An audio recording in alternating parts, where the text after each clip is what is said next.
Too Crazy AI vous présente les actualités IA sélectionnées aujourd'hui. Amazon Nova 2 Omni devient le premier modèle multimodal unifié de l'industrie. Anthropic réalise sa première acquisition de Bonn pour renforcer l'infrastructure Cloud Code. Mistral publie un modèle open source de 675B paramètres. Et Minimax M2 domine tous les modèles open source sur les benchmarks de génération de code. Découvrons les développements d'aujourd'hui. Amazon a dévoilé une mise à niveau complète de la famille de modèles Nova 2 lors de reInvent 2025. Nova 2 Lite surpasse Claude Haiku 4.5 sur 13 benchmarks, tandis que Nova 2 Omni devient le premier modèle multimodèle unifié de l'industrie qui comprend et génère texte, images, vidéos et paroles. Encore plus impressionnant, Nova Forge, pour seulement $100 000 par an, vous obtenez l'accès au point de contrôle de modèles pour construire des modèles personnalisés. Les agents Nova Act atteignent 90% de fiabilité en automatisation de navigateurs, aidant déjà Hertz et OnePassword à réduire les cycles de test QA de semaines à heures. Cisco, Siemens, Reddit, Sony et d'autres entreprises ont déjà adopté ces services pour la détection de menaces, la compréhension vidéo et l'automatisation des workflows. Anthropic a réalisé sa première acquisition depuis sa création, payant des centaines de millions de dollars pour Bonn, le runtime JavaScript. Pourquoi? Parce que Cloud Code est distribué comme exécutable Bonn à des millions d'utilisateurs et a atteint $1 milliard de revenus annualisés seulement 6 mois après son lancement public. Le créateur de Bonn, Jared Sumner, dit que les outils de codage IA sont passés de démo cool à réellement utiles fin 2024 et les exécutables monofichiers de Bonn sont parfaits que le déploiement multiplateforme.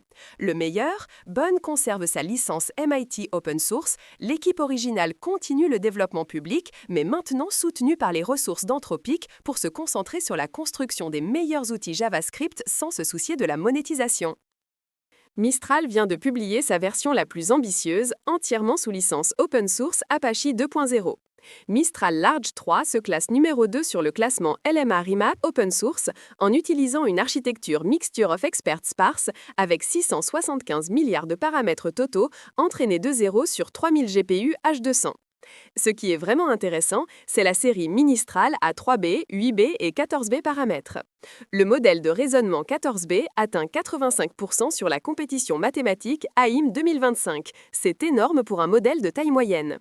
En collaboration avec VLM et Red Hat, ils ont publié des points de contrôle optimisés permettant d'exécuter Mistral Large 3 sur un seul nœud 8 GPU. Disponible immédiatement sur Bedrock, Azure, Hugging Face.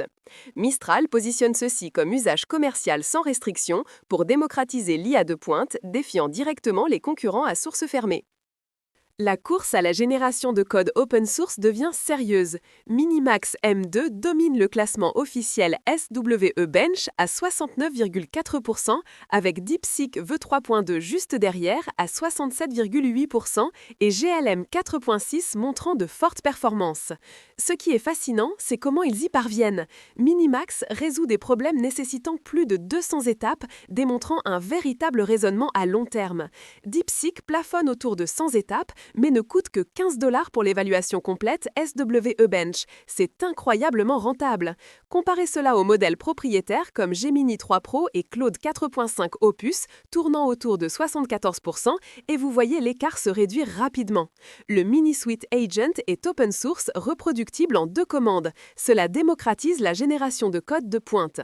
Quand Minimax égale Kimika 2 à 83% sur Live Code Bench, tout en maintenant $0,44 par problème, nous voyons une viabilité de production réelle pour l'IA de codage open source. Voici la question la plus folle d'aujourd'hui. Mistral Large 3 se classe déjà #2 sur le classement open source. Minimax M2 ne traîne que de 5 points de pourcentage derrière GPT-5 sur la génération de code. Et les modèles open source évoluent plus vite que prévu. Pensez-vous que l'IA open source puisse rattraper, voire surpasser les meilleurs modèles propriétaires d'ici 1 an? Ou les modèles propriétaires maintiendront-ils leur avance?